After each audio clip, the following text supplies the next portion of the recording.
The WNBA has a problem. Guys, there's ratings for a couple of these games that are eye-poppingly bad. Kathy Engelbert, this is what happens when you don't protect your superstar. Everyone knew losing Caitlin Clark would sting for the WNBA, but now we're seeing just how brutal the fallout really is. And those "pay us what you owe us" shirts, let's be real, they're aging worse than spoiled milk left out in the sun. The latest ratings have dropped, and the decline isn't minor, it's catastrophic. But here's the catch. This isn't just about numbers. What's coming next could be even more damaging for Kathy Engelbert and the entire league. Because new updates on Clark's recovery are out, and let's just say the story fans were fed isn't exactly the full picture. This has the makings of a nightmare scenario for the WNBA, unraveling in real time, and the ultimate "I told you so" moment for Clark's supporters. So let's break it all down. The numbers, the fallout, and the truth behind her injury timeline. But first, tap that like button to wish her a smooth recovery, however long it takes. Y'all cannot come out there with those shirts of "pay us what you owe us" and then do that in the All-Star game. Shirts weren't the only message at the All-Star Showcase. Fans also got a front-row look at what the league becomes without Clark on the court. And to put it kindly, it wasn't pretty, though you wouldn't know it by how the media covered it. With Clark sidelined, viewership cratered 36%, but ESPN spun the story with a headline boasting about a triple-digit increase, comparing it to 2023, the year before she even joined the league. They assumed no one would notice. Instead, it blew up in their face. Classic Streisand effect, the spin just drew more attention to the collapse. Combine that with the "pay us" shirts and a shaky on-court showing, and the players didn't just take heat, they were roasted across social media. But here's the kicker, that wasn't even the lowest point. Because now we've got the ratings from the latest Fever Sky matchup, with Clark and Angel Reese both out. And the drop-off from their first meeting is jaw-dropping. Let's take a look right here. First time these two teams matched up this season. 2.7 million average views on ABC. Peaked with 3.1 million viewers, up 115% versus last year's season average on ABC. Even though Clark and the Fever made strides in 2024, while Chicago was moving in the opposite direction, the league still penciled in 5 head-to-head matchups between them this year. The opener? A monster hit. Millions tuned in. But the second Clark went down, the slide started. From 2.7 million in Game 1 to 1.9 million in the rematch, then just 1.5 million for their third meeting. With each contest, more fans tuned out. And the numbers are still sinking. 1.31 million, we have officially regressed. We have went way backwards, which is slightly above the average national TV viewership for Fever games this year. But it also is the least watched of the 8 Chicago and Indiana games since 2024. That's right. Only 1.3 million tuned in for the latest Fever Sky showdown. And while that might sound fine in isolation, in context, it's disastrous.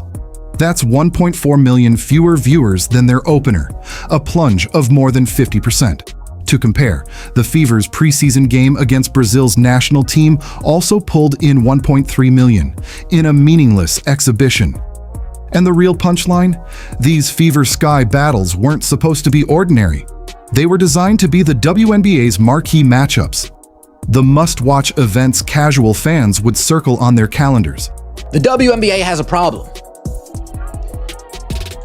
Because it seems with Caitlin Clark out, not only are the Indiana Fever games losing their steam, not only is the marquee matchup against the Chicago Sky losing its steam, that's the marquee matchup this league has to offer casual fans. You go up to anybody in the streets, name 2 WNBA players. One is always going to be Caitlin Clark, and the second is usually going to be Angel Reese. Maybe you'll get a Sabrina, maybe. but usually it's going to be those two. Now, sure, for Indiana, facing the rebuilding Sky has been a blessing. It padded their record and put them in a stronger position to chase a playoff berth. But outside of that, the truth is unavoidable. Casual fans, the millions who showed up for Clark, are tuning out until she returns. And that raises an uncomfortable question the league probably doesn't want asked. Is that why her injury updates have been so vague? Why does every official status update sound like something's being held back? The more you look, the less it feels like honesty, and the more it feels like they're stringing fans along for ticket sales, TV numbers, and everything in between. 1.4 million people checked out. That's not a trend that the WNBA is excited about. That's a trend that Kathy Engelbert would say, hey, Fever, hey, Lynn Dunn, hey, Kelly, hey, Amber, can you guys start dangling that Caitlin Clark return like you used to do? You know, before Caitlin Clark gave a statement and you guys were hands off. Can you guys, just string them along a little bit more? We want to get these ratings back up. Lately, the game notes have shown game time decision next to Clark's name, only for coach Stephanie White to later admit she isn't even practicing fully yet. I'll get to where she actually stands in a second, but think about what that does. It leaves just enough doubt to keep fans hoping she'll suit up. Because if people knew she was 100% out, plenty would dump tickets or cancel trips they already paid for, which would cost teams and cities millions. And when the next round of league-wide ratings hit, you'll see exactly why the league might want to stretch that hope. The reality is plain. No Clark, no interest. Sun vs. Aces Sunday, 180,000 views. Dream vs. Mercury Sunday, 160,000 views. Now, if the growth is as substantial as the ladies in the Players Association want you to believe, if the growth is as big as the ladies in the WNBA Players Association want you to believe, as the old guard wants you to believe, these 180s, these 160s would be at least 300,000. At least 300,000 on NBA TV, right? These are record numbers, but not in the way the WNBA would want. We're talking 160,000 viewers. Even for NBA TV, that's dismal. Paige, Angel, whoever you want to name, none of them can fill their own home arenas, and those buildings are already 2 or 3 times smaller than NBA venues. At this point, it's not even an argument. Between the All-Star flop and these league-wide ratings nosedives, the dependency on Clark isn't just noticeable, it's glowing in neon.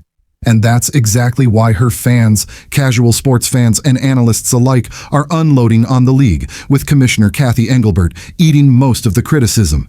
Kathy Engelbert, this is what happens when you don't protect your superstar. This is what happens when you don't protect your cash cow. This is what happens when you allow gambling to run rampant in your league. I just had to throw that in there because that's what's taking place. This is what happens when you have referees call fouls one way for one individual and not the other way for the other individual. If Caitlin Clark had the same whistle that Paige Beckers had, Caitlin Clark would still be playing till this day. The Indiana Fever would be a top three seed right now. Critics have been hammering Engelbert for refusing to address officiating, despite pleas from coaches, analysts, and even star players. The ask isn't complicated, just consistency. Call the obvious fouls. Protect the players who are actually pulling in fans. The refs won't do it for Clark or her Fever teammates, but they will for others. Just listen to Sophie Cunningham point out the star treatment Paige Bueckers already gets. I love Paige to death. Do not get me wrong. I think she's a hell of a player and would love to play with her one day. But those refs were giving her every freaking whistle last night. You literally couldn't touch her. And that shit is so annoying to me. And if you're gonna do that, then give it to our guards. I just hate the inconsistencies. Or we know she's a good rookie and she's gonna get some whistles, but to get the treatment she got last night was crazy. Yeah. Crazy. Calls. Well, she's gonna be one of those players that she's already gonna be a GOAT. She's gonna be a Hall of Famer. Everyone knows that she's freaking hell of a player, but getting some of those whistles already, oh my, I couldn't. The Connecticut Sun game was the low point of the season, the clearest example of Clark taking physical abuse on the court, with the league responding with little more than a slap on the wrist. That's exactly the kind of thing that makes fans shrug when the ratings nosedive without her. Many openly say, If she's not playing, I'm not watching. Because without Clark on the floor, the complaints are the same every time. It's slow, it's stale, it's boring. Between the two rivals, I can tell you a big problem right now. Watchability. These games are not fun to watch right now. And honestly, some of the games with Caitlin Clark were not fun to watch. We were talking about this the other day, and Stephanie White, her offensive style, that basketball's play style, it's much harder to watch on TV than Christy Sides was. I'm just being honest. It's not nearly as entertaining of basketball as we saw last year. And now we've reached the moment where things could spiral completely out of control for the WNBA. The latest updates on Clark's health? Definitely not what the league was hoping to hear. Sure, she looks fine in casual clips, even kicking a soccer ball around. But looking fine and being ready for WNBA speed are two very different things. By all accounts, she's still far from game ready, which means her absence may not be just a couple more nights. It could stretch into weeks, maybe the rest of the regular season. And every day she's sidelined, the league's biggest attraction is stuck in street clothes. The hype, attendance, and TV ratings are sinking right along with her.